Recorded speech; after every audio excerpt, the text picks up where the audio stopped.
Shalom, my friends. The world has been going through very challenging days the past few weeks.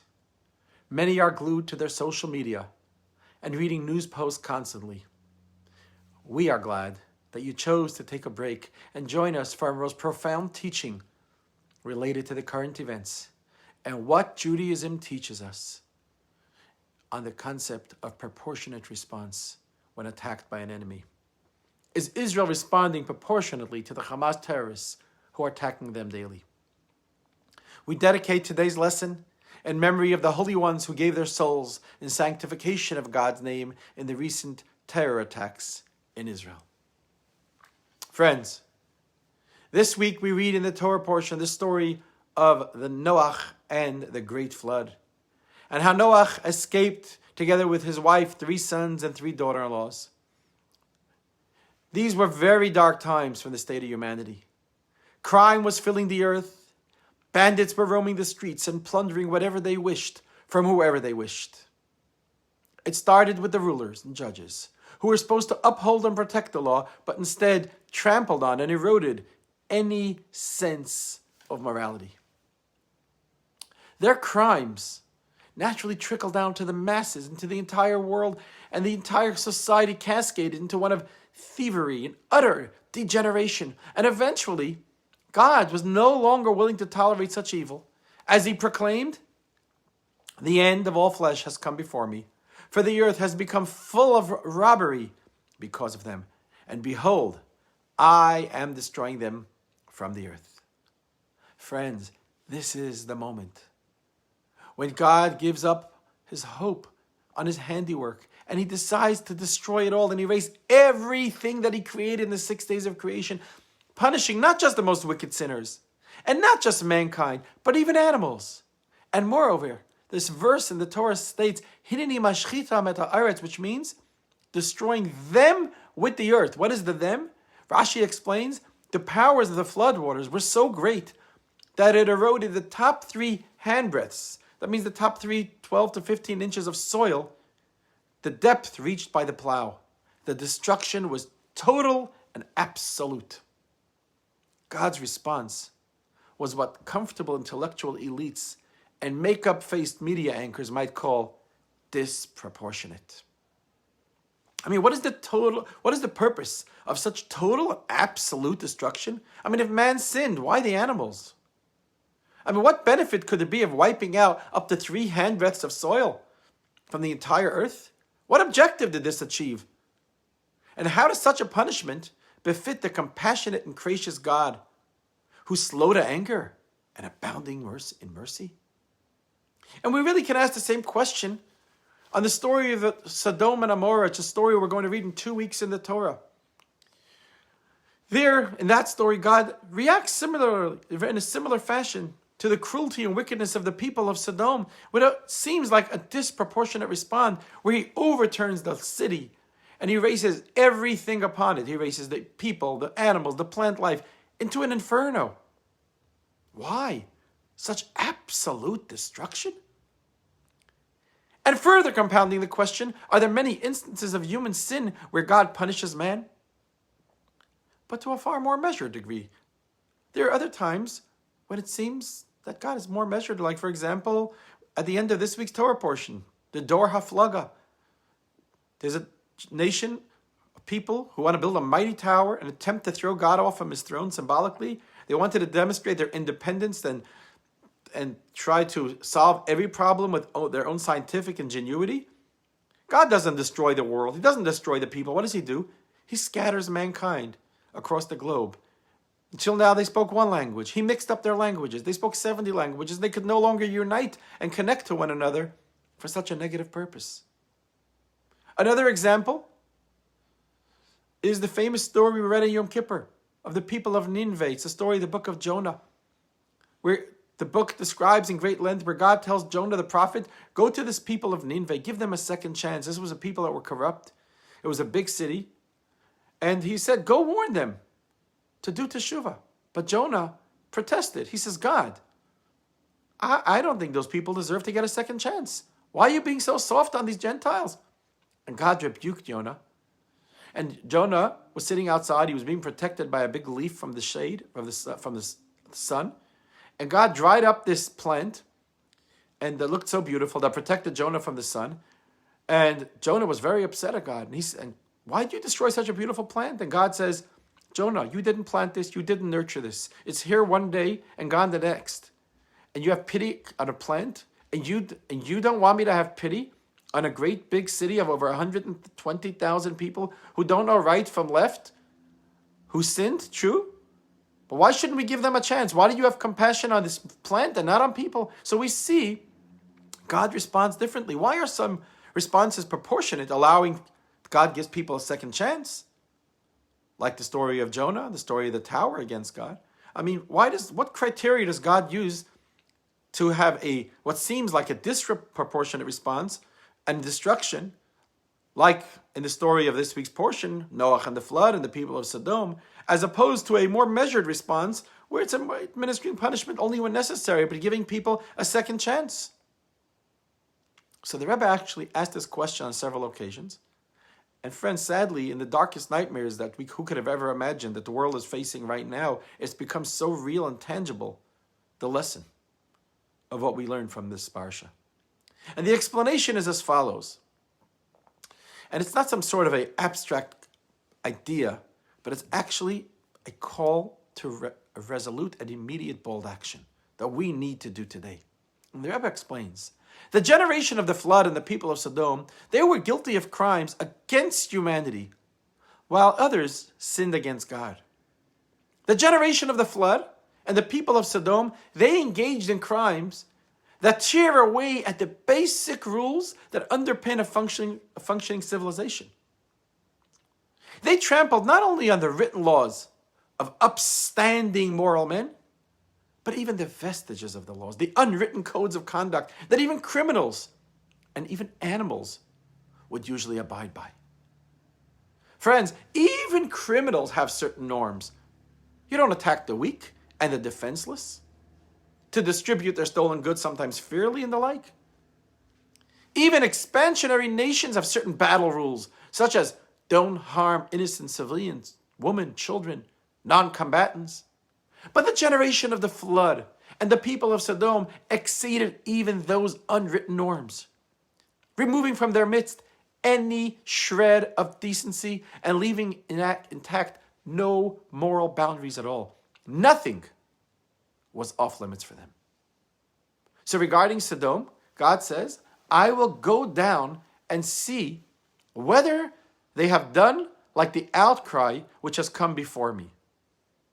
And the verse uses the word in Hebrew, hakitza akasa, which literally means her outcry. What outcry was God referring to that he wanted to hear?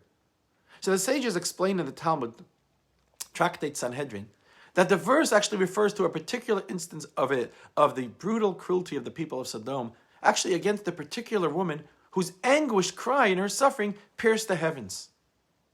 You see, the people of Sodom were wealthy, blessed with exceptionally fertile land and abundance of natural resources. Yet they selfishly feared that outsiders might come live amongst them at the cost of their own wealth.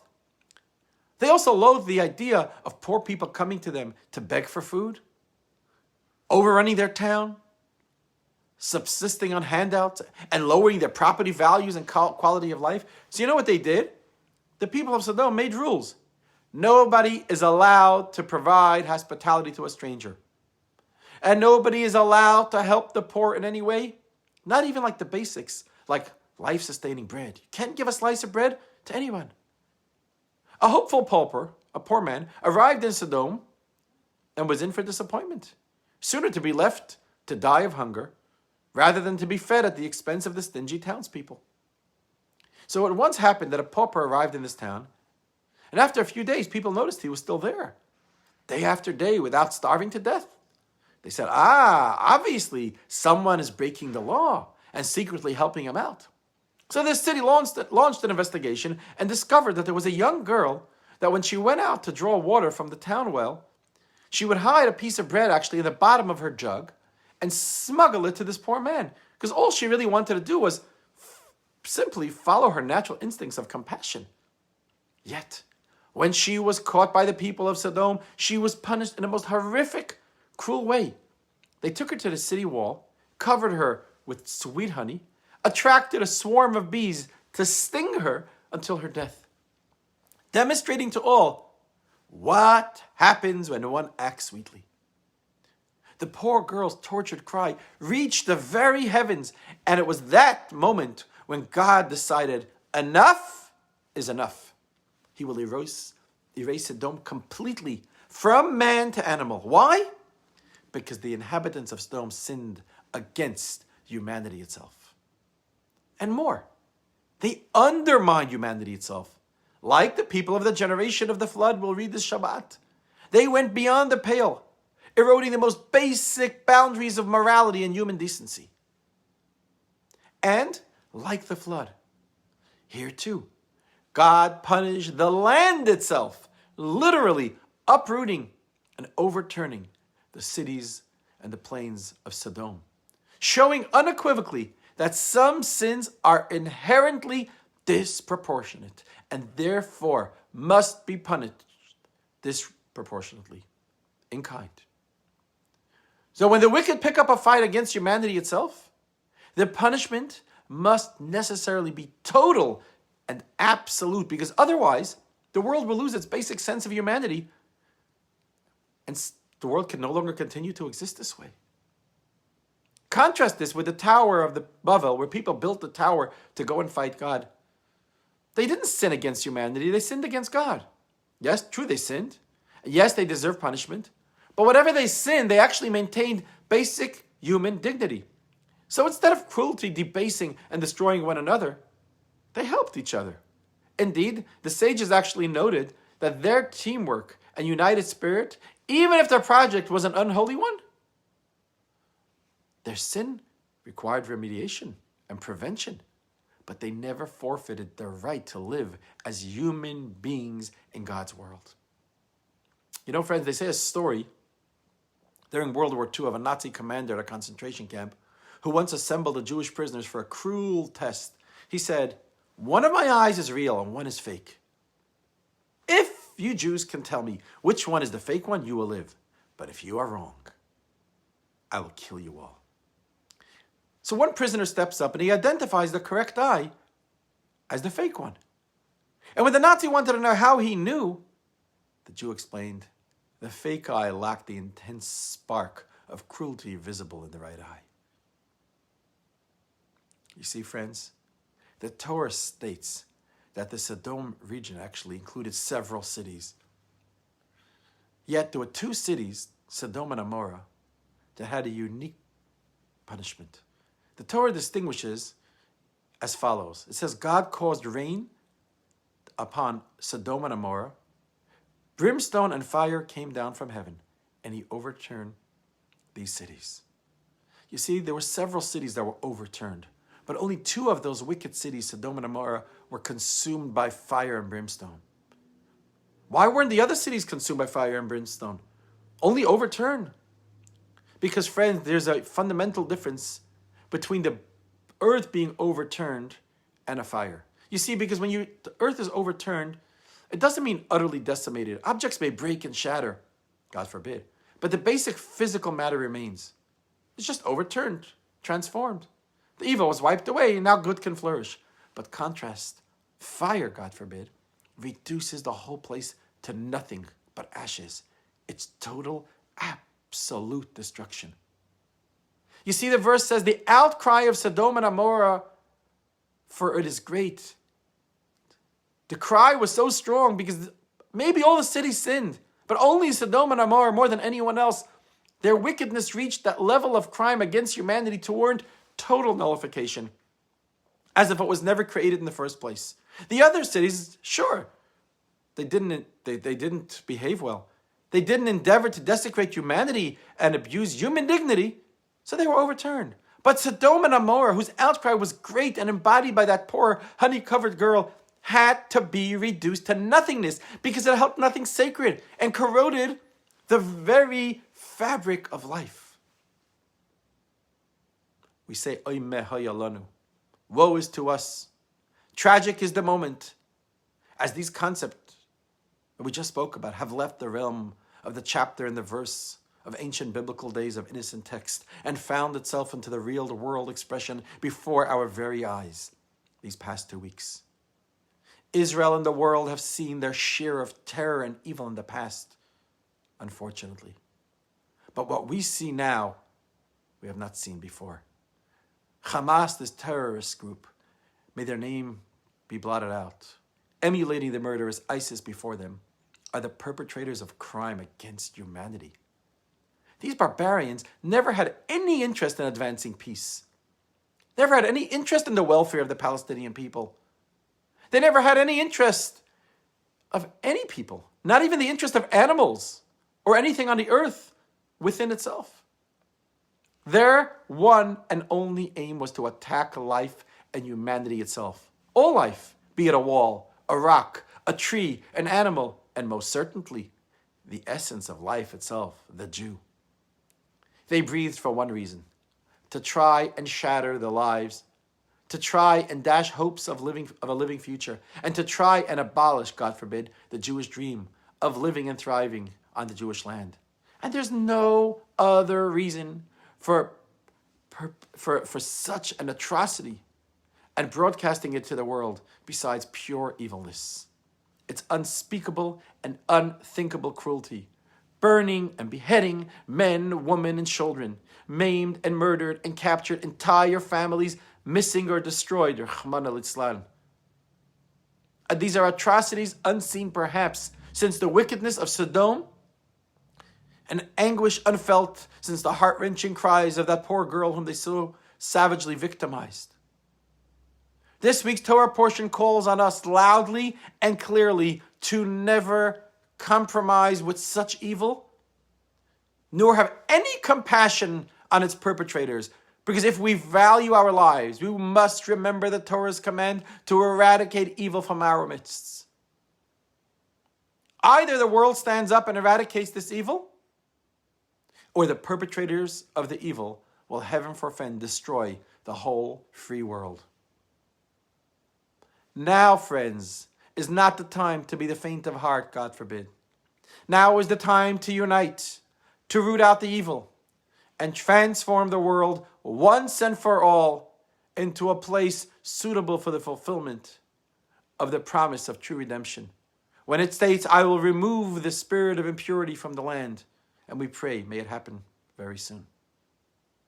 I want to conclude with a positive note, with an extraordinary story of human decency, providing life for others and being gifted with life in return.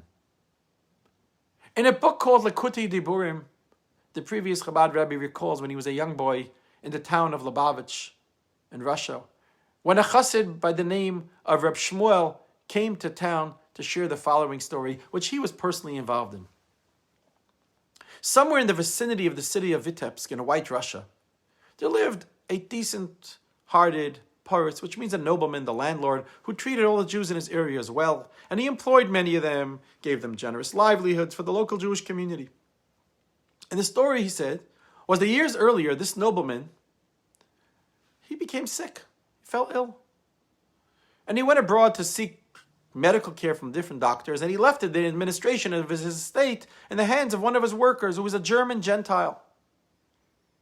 The latter was a virulent Jew hater, and he was inspired by the local priest, and he decided to make things difficult for the local Jewish people.